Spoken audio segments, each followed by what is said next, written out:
Assalamualaikum warahmatullahi wabarakatuh. Perkenalkan, nama saya Pak Gufron dari PT Ayana Farm Indonesia yang beralamat di Desa Ndoko, Kecamatan Ngasem, Kabupaten Kediri, Jawa Timur, Mas.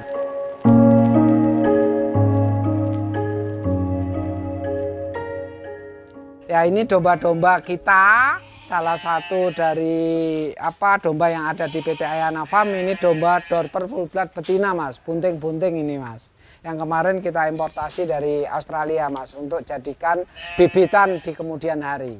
Nanti anakannya ini baik jantan maupun betina kita proyeksikan untuk kita jadikan bakalan-bakalan lagi seperti itu, Mas. Kita crosskan dengan domba-domba lokal kita. Ini domba-domba kita yang baru lepas sapi, anaknya kita bawa F1 Mas, hasil dari silangan daripada domba Dorper itu tadi. Terus kita silangkan lagi dengan domba pejantan Dorper ini, Mas, untuk menghasilkan F2, Mas, di kemudian hari. Yang tadi yang saya sebutkan bahwa F1 maupun F2 itu domba crossing daripada domba full blood, Dorper full blood Australia sama domba lokal kita. Kenapa kita harus seperti itu? Karena potensi daripada F1 dan F2 usia 5-6 bulan dia sudah bisa mencapai bobot sekitar 30 sampai 35. Kecepatan waktu untuk mencapai bobot inilah yang kita harapkan dengan memperbaiki genetik dari domba-domba silangan dari Dorper ini, Mas. Kalau kita makan itu 2 kali sehari, Mas, setengah 8 sama setengah 4. Jadi setengah 8 pagi kita kasih makan, nanti setengah 4 kita kasih makan, ketemu lagi setengah 8 lagi. Enggak susah, tapi kalau kita nggak mau susah ya nggak mau mudah. Berarti. Harus susah dulu, Pak. Iya, kita susah itu seneng, kita berarti menuju mudah. Kalau kita mudah berarti menuju susah. Ya, ini kandangnya masih terus kita inovasi, terus kita perbaiki untuk beternak yang lebih banyak, Mas. Ketika kita ingin sesuatu yang besar atau sesuatu yang banyak, kita harus siapkan wadahnya, ya. Kalau kita nggak punya wadah yang besar, kita mengharapkan sesuatu yang besar kan nanti nggak mungkin itu. Jadi kalau ingin beternak, siapkan kandang dulu yang bagus, sesuai dengan keinginan kita mau berapa populasi kita. Yang kedua, siapkan bank pakannya, karena itu penting banget. Yang ketiga, jangan sampai keliru memilih bibitan yang mau kita ternak. Seperti itu. Jadi harus punya kualitas, bukan kita kejar kuantitas. Kandang ini kita persiapkan untuk domba-domba yang mau melahirkan, Mas.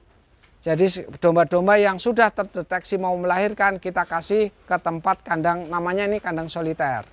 Jadi di sini kandang melahirkan sampai anaknya itu usia 1 bulan, taruh di sini dulu.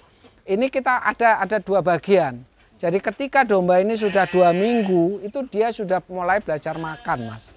Jadi di sana kita kasih makanan yang untuk cempe, belajar makan, tapi induknya tidak bisa masuk ke sana seperti ini, Mas. Cempe-cempe ini kan bisa makan di sini. Ini untuk makannya cempe-cempe. Tapi induknya dia tidak bisa ke sini. Pertama, membantu induknya tidak terlalu berat karena domba dengan genetiknya ini kan sudah menyalahi aturan, Mas, sebenarnya, Mas, ya. Dombanya ini digenetikkan dengan domba yang besar. Nah, ini kan otomatis kalau kita tidak bisa memberikan pelayanan yang bagus, induknya pasti akan kalah, Mas. Nutrisinya akan terus keserap sama anaknya yang punya genetik lebih besar tadi. Maka kita bikin kandang induk anak seperti ini. Anaknya makan kita sediakan makan untuk belajar makan, induknya juga kita kasih makan di situ. Otomatis membantu induknya dalam memberikan nutrisi terhadap anaknya. Kalau full blood sama full blood kan nggak menyalahi kodratnya. Tapi ketika kita silangkan dengan full blood Dorper dengan betina lokal kita, ini kan sebenarnya tidak, secara alami sebenarnya kan enggak, ya, gennya berbeda. Tapi dengan adanya kita memberikan seperti ini, Mas, pakan yang sedikit minimal bisa membantu induknya untuk recovery. Dan pertumbuhan anaknya itu menjadi lebih maksimal. Ketika kita ingin sirkulasi yang bagus, ya mau tidak mau harus punya ruang untuk sirkulasi udara yang lebih besar. Jadi kebetulan kalau di domba seperti ini kan enak gitu loh Mas. Jadi ada pencahayaan, ada sirkulasi udara yang cukup, dia tidak terlalu panas tapi dia juga dapat sinar matahari yang cukup. Karena kan kita berurusan dengan nyawa, artinya kan domba ini kan sebenarnya kita penjara loh Mas. Alam bebasnya kan di situ. Lah kalau kita aja misalkan kita di penjara itu kan semua dilayani. Lah domba ini yang ya harus semua kita layani karena kita sudah memenjarakan ini, maka kebutuhan makan, minum dan kelayakan tempat harus kita berikan. Dari tanah ke lantai ini 150. Terus dari sana satu grup atau satu plong ini 6 kali 4 meter yang kita sekat menjadi 2,5 meter. Di sini 1,5 meter untuk makan cempe-cempe seperti ini. Untuk induk istirahat juga nyaman seperti ini. Kan cempe makan terus kayak gitu Mas. Kalau induknya setelah makan dia tidur. Nah cempe dia membutuhkan pertumbuhan yang lebih, maka dia membutuhkan konsumsi makan juga lebih. Sebenarnya material itu kan bisa dari macam-macam Mas ya, dari besi, dari kayu atau dari apapun lah ya aku ngomong. Yang penting kan fungsinya itu tercapai. Ya kita misalkan di bangunan itu ada kita melihat fungsi, estetika dan kita melihat bahwa secara struktur itu sudah memenuhi syarat. Kenapa saya pilih bahan besi? Pertama simpel, cepat, bikinnya itu cepat. Terus maintenance-nya mudah. Efisiensi jangka waktunya kemungkinan bisa lebih lama daripada kayu. Karena kalau kayu itu kan sebenarnya juga sudah mahal loh Mas kalau kita pilih kayu yang bagus. Kalau kita nggak pilih kayu yang bagus itu mudah lapuk, gapuk seperti itu. Jadi ya saya coba yang simple, yang praktis, yang cepat. Palung pakan ini plastik juga.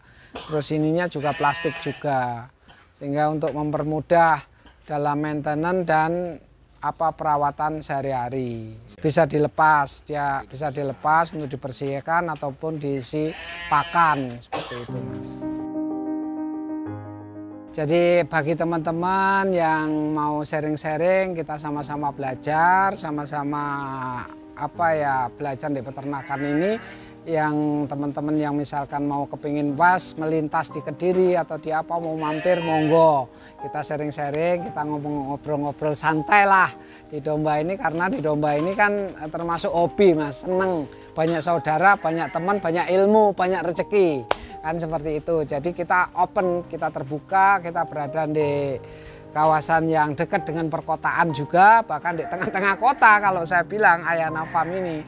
Jadi di Ayana Farm ini bagi teman-teman yang melintas, mau nyantai kita ada kafe, mau menginap kita ada hotel, mau sharing-sharing di domba kita ada Ayana Farm. Monggo. Nah, untuk bisa menghubungi atau apapun tentang PT Ayana Farm Indonesia bisa dilihat di deskripsi nomor berikut ini.